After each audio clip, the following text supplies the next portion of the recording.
আসসালামু আলাইকুম। জোরে বলতে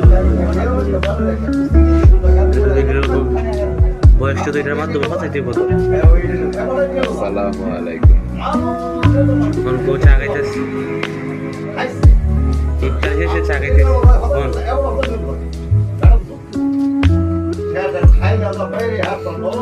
কোন ইফতার শেষে চা খাইতেছি, ইফতারের শেষে চা খাইতেছি। আলামিন ভাই বলছে নিজের বয়সে কথা বলতে।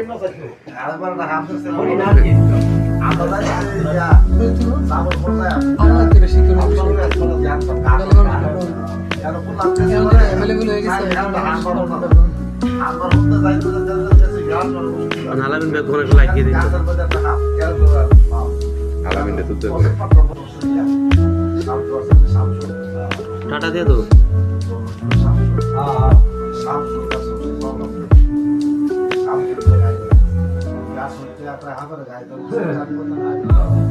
গাছ